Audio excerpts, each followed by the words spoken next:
경제 관련된 얘기 좀 해보겠습니다. 국내 증시가 윤석열 들어와서 윤석열 집권 이후에 250조 원이 넘게 사라졌다고 합니다.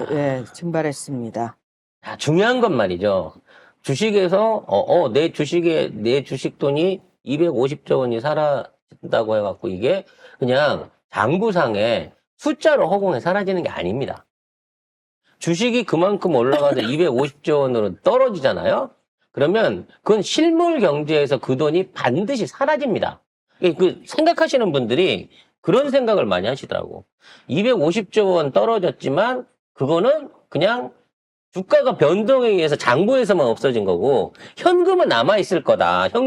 원금은 그대로 있는 거 아니냐. 뭐래? 그래서 나중에 220조가 오르게 되면 220조가 그냥 그대로 생기는 거 아니냐, 도로. 이렇게 착각하시는 분들이 있는 것 같은데요. 증시에 있는 자금이라고 하는 거는 1대1로 현금하고 대물로 엮여 있는 겁니다. 그렇기 때문에 250조 원이 빠졌다는 건 누군가 250조 원을 빼간 거예요. 실제로 있는 그 돈을 빼갔기 때문에 그 돈이 빈 겁니다. 253조 9,320억 원이 감소했는데요. 이 중 삼성전자의 시총 감소액이 148조 원으로 절반 이상을 차지했다고 합니다. 이게 왜 충격적인 줄 아십니까? 삼성전자의 최대 주주가 대한민국 국민이기 때문이에요. 소액 투자자들이기 때문입니다. 한때 삼성전자의 외국인 투자 비율이 50%가 넘던 때가 있었습니다만 지금은 외국인 투자 비율이 20%대에서 왔다 갔다 하고 있는 거고요. 대부분이 국내 투자자들이 삼성을 사고 있어요. 아니, 대한민국의 국민주의인 거죠. 사실상 삼성이. 그래서 모든 사람은 삼성만은 믿고 삼성에 올인했기 때문에 외국인들한테 철저하게 외면받는 주식이 된 거예요. 외국인들이 사모을 수가 없거든. 그러니까 외국인들이 삼성전자를 통해서 돈을 벌 수 있는 방법은 역공매로 공매를 쳐가지고 가격을 떨어뜨려가지고 돈을 빼가는 수밖에 없었기 때문에 삼성전자 주식이 못 오르고 있는 거예요. 한번 사면 내놓질 않아, 한국 사람들이. 근데 이렇게 한국 사람들이 애정하고 사줬던 삼성전자 주식이 벌써 5만 원대가 무너질 정도로 9만 원대를 바라보던 주식이 5만 원대가 무너질 때로 여기까지 왔다는 거예요. 그런데 삼성전자가 장사를 못하느냐? 아니래요. 작년도 4분기 때 최고 실적 올렸답니다. 근데도 주식은 계속해서 빠지고 있다는 거예요. 국내만 이렇고 해외 증시는 미국이 S&P 500 지수가 26.58% 올랐고요. 일본 니케이가 20.37이 올랐어요. 엄청나게 오르는 거예요, 일본은. 그러니까 뭐 이놈의 정부에서는 다 뭐 해외도 다 경제가 안 좋다 이러는데 우리만 안 좋아. 우리만.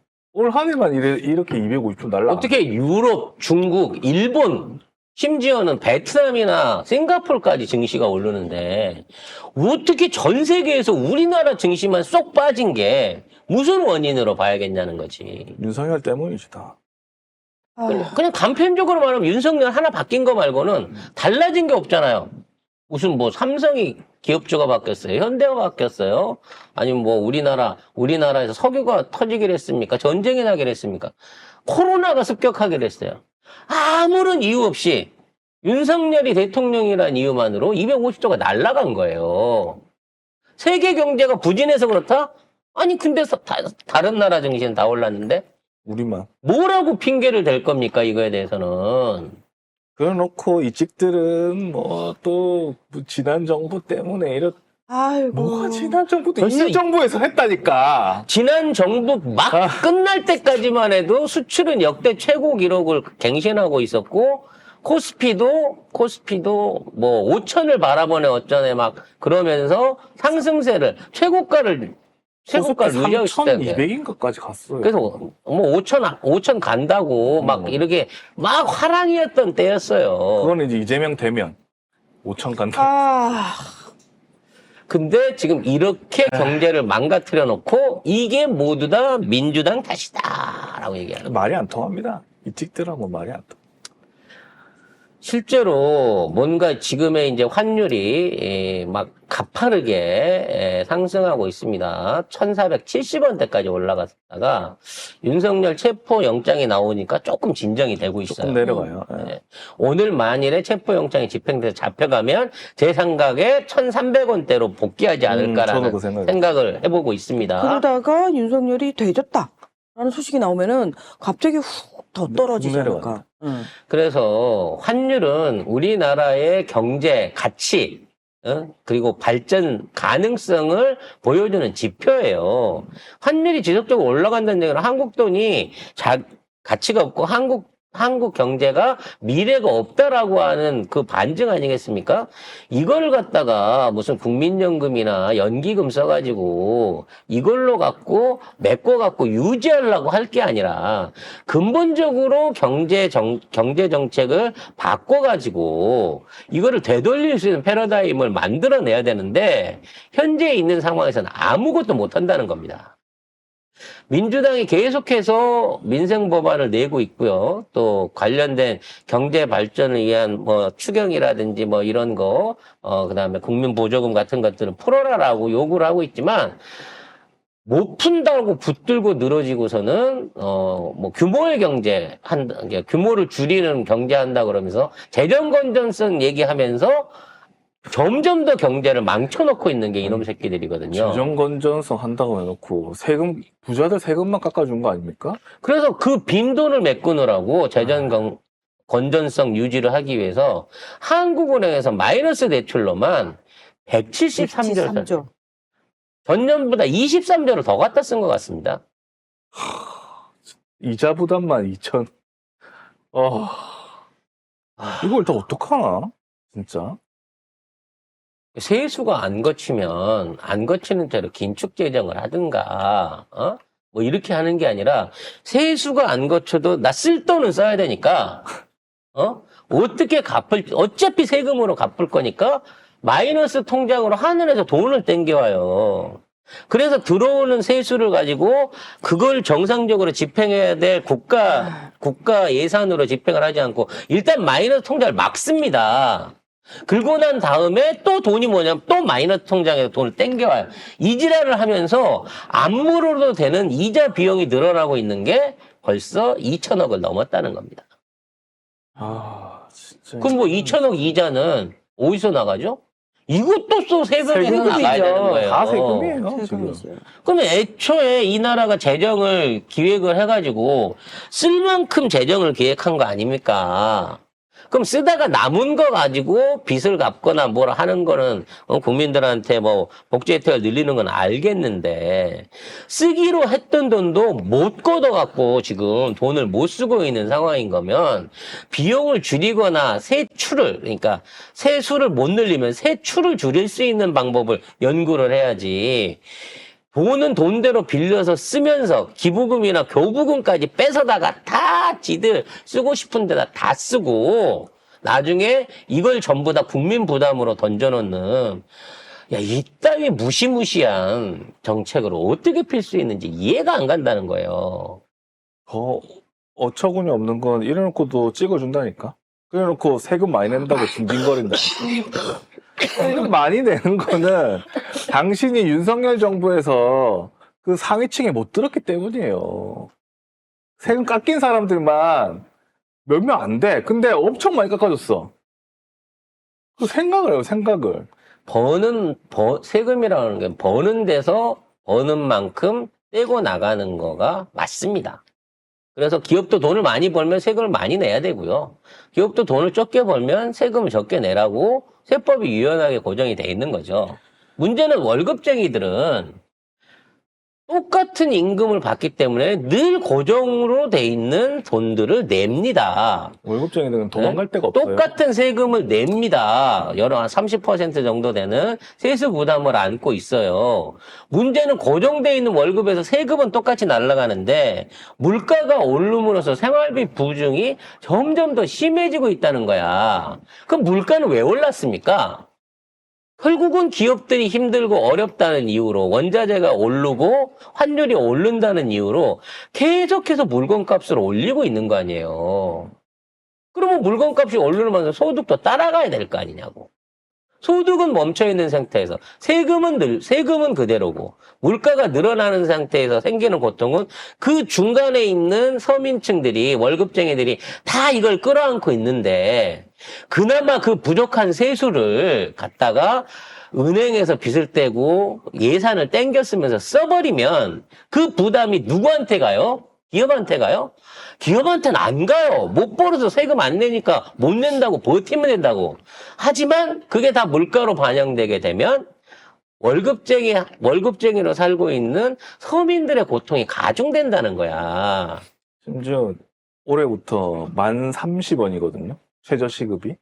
그것도 안 올려주려고 해가지고 결국 이만큼 올렸는데 아니 최저임금 요만큼 오르는 거하고 그 임대비, 월세 그 갑자기 몇백, 몇천씩 오르는 거하고 그거 비교를 해봐라. 뭐 때문에 힘든지.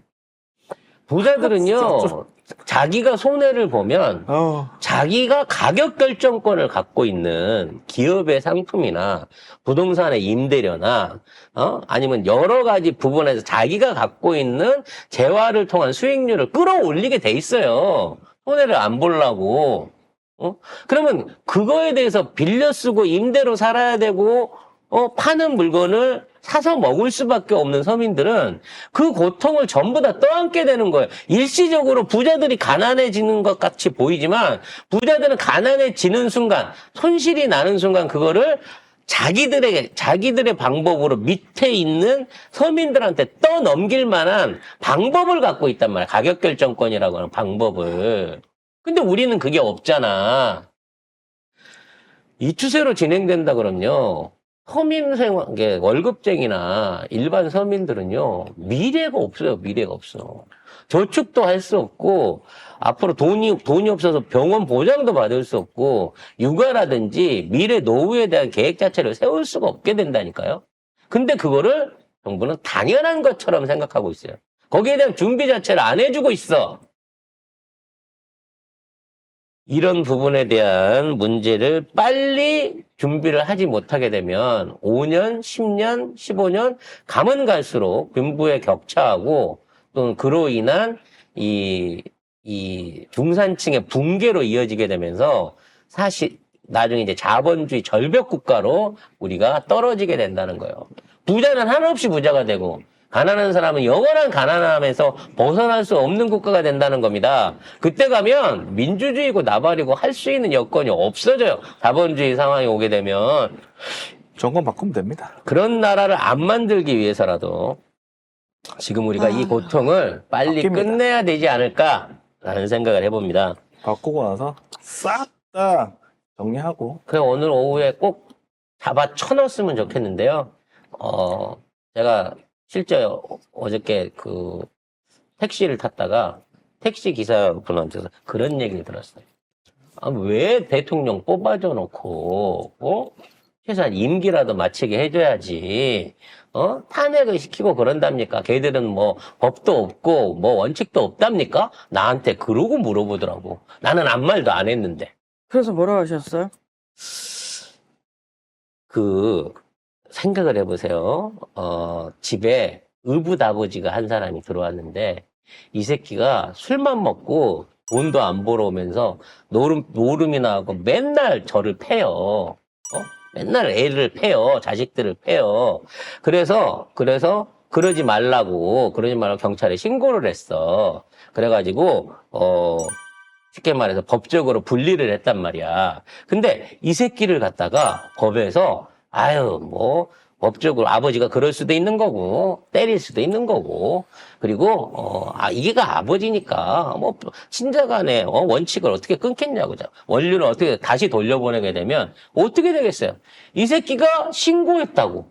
더 심하게 두들겨 패갖고, 어머니도 다치고, 나도 맞아 죽고, 집안도 거덜나지 않겠냐고, 그걸 계속 반복하고 싶으시냐고. 그랬더니 뭐래요? 아무 말도 안 하더라고. 물론 우리가 뽑은 건 맞죠. 하지만 나 안 뽑았어. 우리의 의견을 모아가지고 정말 아슬아슬하게 뽑힌 건 맞습니다. 그 정당성을 부정하는 건 아니에요. 그러면 잘해야죠. 잘한다고 해서 뽑아줬으니까 최소한 할 수 있는 것만 했다고 하더라도 우리가 이렇게까지는 안 했을 거예요. 근데 얘가 집안을 말아먹고 술을 처먹고 불성실한 것까지도 봐주려고 했는데 이제는 집안 살림하는 게 마음에 안 든다고 집에서 열심히 일하고 있는 가족들을 두들겨 팰라 그랬어요. 심지어 살해를 하려고 그랬어. 몽둥이로 패고 죽여가지고 싫은 소리 한다고 잔소리 한다고 바다에 갖다 처넣겠다고 얘기를 했단 말이에요. 이런 아버지도 아버지니까 그냥 받아들여라. 무슨 소리예요? 그러고 살 사람은 사세요. 우린 아니, 그러고 못 살아요. 실제 아버지가 핏줄 섞인 아버지가 그래도 경찰에 신고해서 법적 처벌을 받게 하는데 하물며 윤석열이 내 아버지도 아니고 내가 뽑지도 않은 앤데 지가 빨리- 뭔데? 빨리 사형시켜야 된다. 그래서 윤석열과 잔당들을 깔끔하게 청소를 해야 됩니다.